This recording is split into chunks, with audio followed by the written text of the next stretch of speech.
Hello StarCraft fans, this is Falcon Paladin coming to you with yet another daily Legacy of the Void upload. This is a game between NightEnD and Firecake on Orbital Shipyard. This is a PvZ.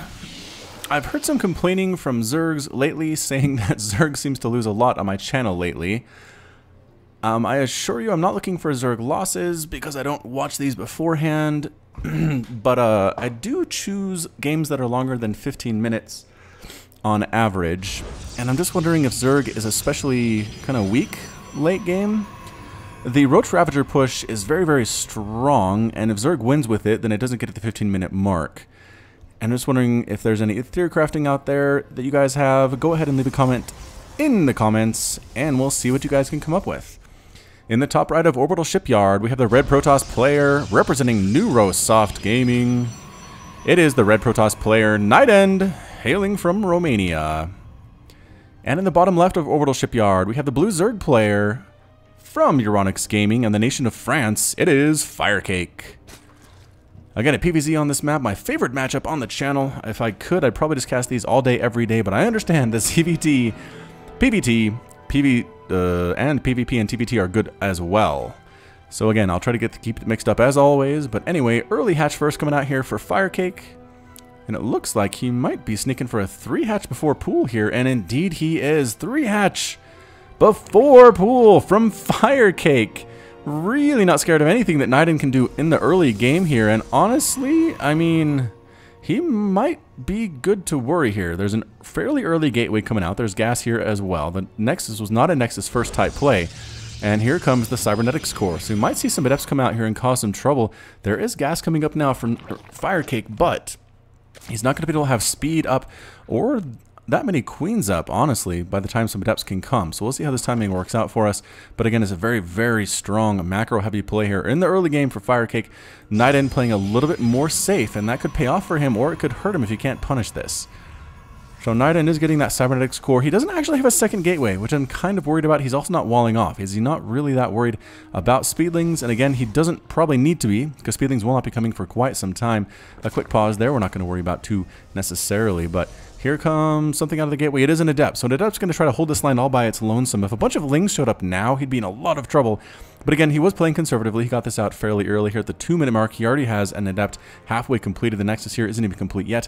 He's definitely sacrificing economy to make sure he gets units out early, which again is going to pay off because Firecake went for that 3-hatch early opener. He is now getting speed. He has a couple Lings in production, but they're not even out yet. By the time they get across the field here, this will probably be fully walled off. There goes that second gateway. And a Stargate coming up. So a 2-gate into a Stargate play here for NightEnD at about 28 supply, or 32 supply rather. 28 harvesters. About 32 supply he's going for that Stargate. And then for a pylon, holding the line here with an Adept.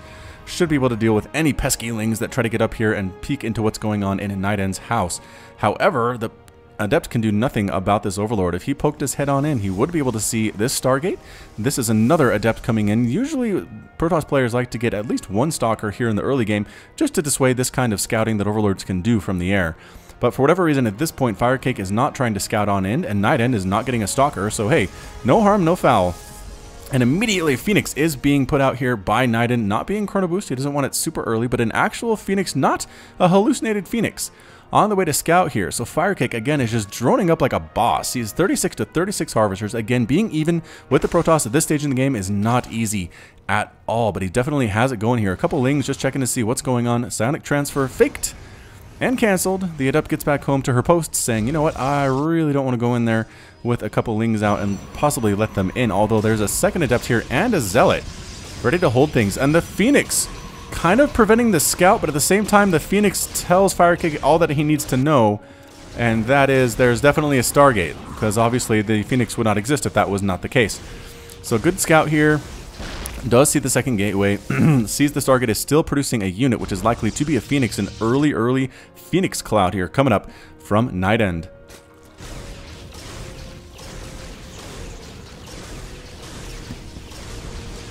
Another Overlord is going to fall here to the Phoenix. 2 of them now. Unfortunately for all overlords on the map, their days are numbered. Fortunately, it looks like Firecake has kept the rest of them close to home. At least this guy running on back to safety. I would like to see a couple Spore Crawlers come in. There we go. Spore Crawler there, and a Spore Crawler there. Might be a little bit late, though, as the Phoenix are already heading on in here. There are 2 Queens at this base. Should be enough to hold them off, but this Queen all by its lonesome could actually take some big shots from those Phoenix. One does have to hold it up using the Graviton Beam ability. But anyway, some Lings here are trying to roll on in, but there are actually 2 Zealots. 3 Zealots on the map, interestingly enough. The Lings shouldn't be able to do much, and indeed, here come 3 Phoenix. This Queen trying to help out her friend, and the Spore Crawler going to take down something here. It can reach that Phoenix way over there. The range a little bit more than I expected, and the Queen manages to survive. Phoenix escaping with just about 15 hit points of life there. For those of you who have not seen Adepts yet, here is one. From the Legacy of the Void, it is new in this expansion. It does 10 damage to everything but light units when it does 23 damage here. So it also has the Psionic Transfer ability. We're going to go ahead and zoom out and kind of watch this for a bit. What it does here is projects an invulnerable shade that can move but cannot attack. After 7 seconds, the Adept teleports to the shade's location. So that's used a lot for scouting. You send a shade in, it scouts into the enemy's base as long as they're not walled off. Can see what's going on, doesn't have to actually risk anything at all. Meanwhile, the Phoenix are still flying around, picking stuff off, but there are Hydras on the field now. There's a Lurker Den on the way and a Spire coming up for Firecake. More and more Hydras in production, robotics facility, and Zealot legs being researched by NightEnD.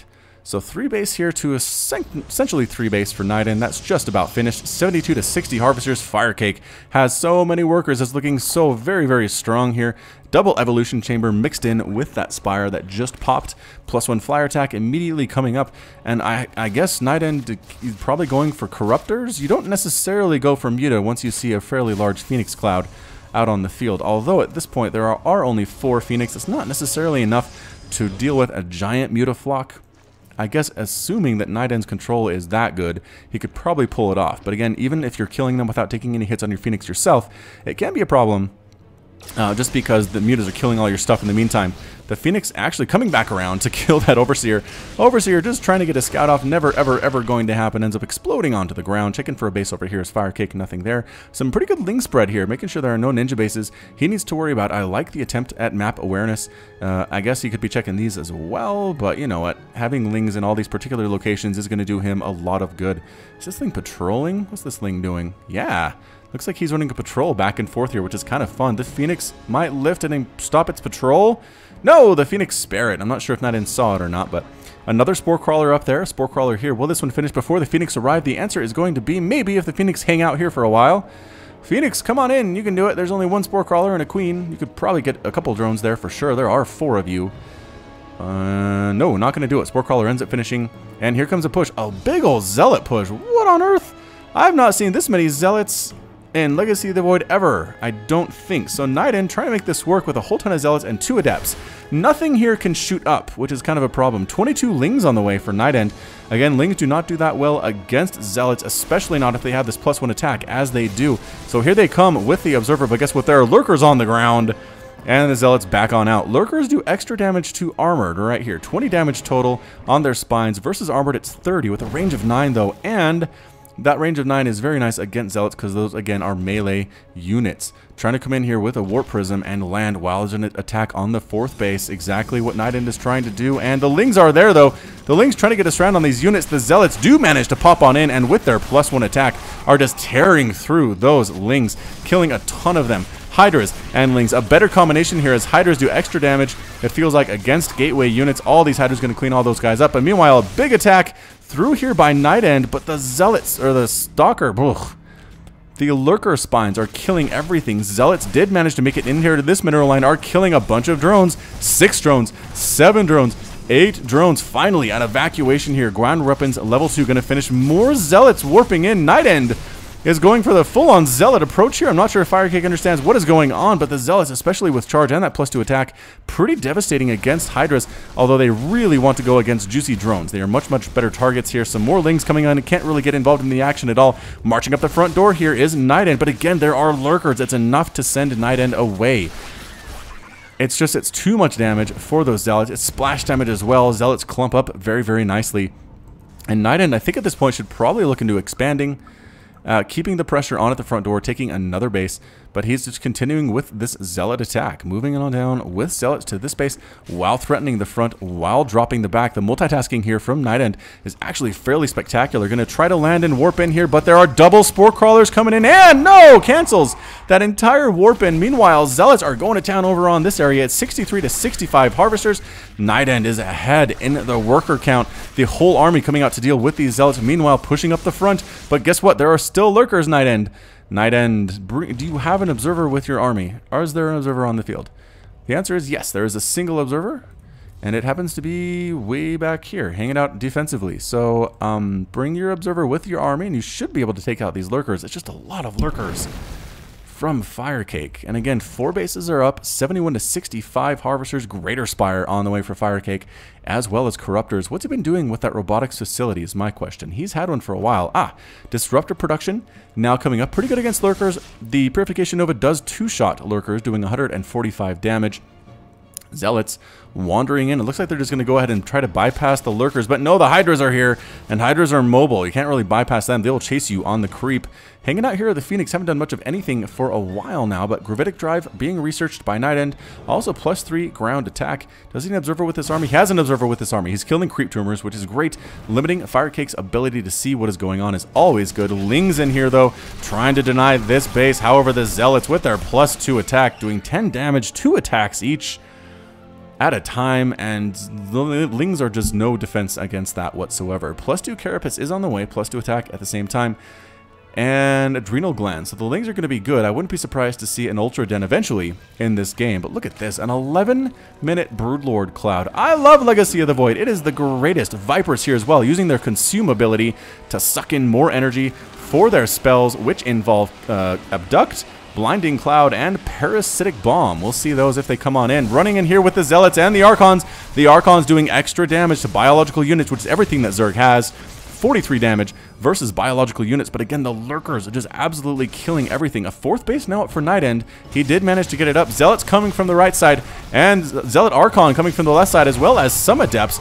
Trying to warp in here are some Zealots here from this Warp Prism, but everybody digging back. A lot of lurkers are dying, but the Hydra Ball and the Broodlords are just too good for this particular army. He needs either Blink Stalkers or Tempest to deal with these Broodlords. For now, Zealot Archon is not going to do the job at all. Hydra's poking in once again. Vipers chasing everybody on down, bringing a lot of probes on to do some mining at this area, but the Vipers, if they're not careful, take some splash damage there from the Archon, but instead that doesn't happen. Zealots running in here, hold position, trying to kill some workers. I don't think he actually got any, according to my little indicator here, unfortunately for him. 169 to 130 total supply. NightEnD having a hard time spending his money that well. He's going for double Stargate in addition to the one that he has already, making for triple Stargate. He is also warping in, were those Templar? He warped in something somewhere. That might have been Templar. Either way, chasing here. The Broodlords are sitting at the front door. What can NightEnD do? There are the Templar. They have feedback, but they do not have Storm, not even being researched by NightEnD. He might be trying to feedback the Vipers here. He's just playing Ring Around the Rosie with the Broodlords, trying to get out of range, but more Broodlords come from the left side, and now NightEnd's army is trapped. He needs a Mothership Core quick. Broodlings being thrown down, trying to impede the progress of NightEnd's army. The Lings come rolling in as well. There are Lurkers burrowed here. How'd they get way up here, says NightEnD. I thought I was safe. Every single unit in this army is absolutely getting destroyed. The Lings with their full upgrades. Ultras in production now with chitinous plating. And Firecake now up 178 to 128 total supply. Void Rays are coming, but there are just so many Hydras on the field as well. This Hydra Lurker Broodlord production, pretty darn good from Firecake. More Zealots down here trying to do their thing, but they're so distracted by the Spine Crawlers. They did end up killing 8 workers. Technically only 55 workers left here for Firecake, but the siege has begun. Broodlords crushing through everything at this 4th base. The probes don't even bother trying to run the Hydras with their +2 Carapace and Needle Spines with no upgrades at all. It doesn't really matter. Right now, NightEnD just about mined out of this base. Nothing coming from the main. Actually, this one's looking fairly healthy, but again, stuck on 3 bases versus a 5-base Zerg is not where any Protoss want to be at all. Here's the army again with Archons and Void Rays. Broodlord count is just way, way too high. I haven't seen this many Broodlords since, I want to say, Wings of Liberty, when Infestor Broodlord was actually a thing. The Phoenix are trying to get some shots off on these Broodlords. They just didn't do any extra damage to them. The Void Rays here as well. Blinding Cloud and Parasitic Bomb on top of the Void Rays, killing the Mothership Core, and that's it. A GG from NightEnD. NightEnD is defeated, Firecake is victorious, and NightEnD has left the game. So nicely played by Firecake. And again, I just don't think that NightEnd's decision to go for Zealots here was all that good. He did end up killing 26 workers, which is excellent. Most of that was from Zealot counterattacks and Zealot warp-ins, but Firecake just read it. He saw exactly what was coming. He made Hydras, which are great against Zealots. He made Lurkers, which is great against Zealots. He made Broodlords, which are great against Zealots, again, because they can't shoot up. Got some Ultras mixed in there as well. Just fantastic composition, exactly countering what NightEnD was trying to do. The Lurkers shut down at the harassment after a certain point there. The Hydra Ball, which is way too mobile and way too DPS heavy for NightEnD to do much of anything there. He didn't even really get harassed that much throughout the game by Firecake. Had kind of a hard time spending his money, but again, I think a better composition might have been to get those disruptors earlier. Maybe go for that adept harass early on in the game. And then from there, move on into something, maybe with the Voiders, maybe with Carriers. Again, late game compositions do tend to involve more Blink Stalkers, which I don't think he made a single one of those in this game. Units lost tab, no Stalkers at all. So, bit of an unfortunate game there from NightEnD, but well played by Firecake, and I hope you Zerg fans are happy. We do have a Zerg win on the channel today. So this has been Falcon Paladin with yet another daily Legacy of the Void upload. Hit that like button, hit that subscribe if you like what you saw and what you heard today. You can also catch me on Twitter and Facebook, both at /Falcon Paladin. And until next time, as always, thanks for watching, and you take care of yourself.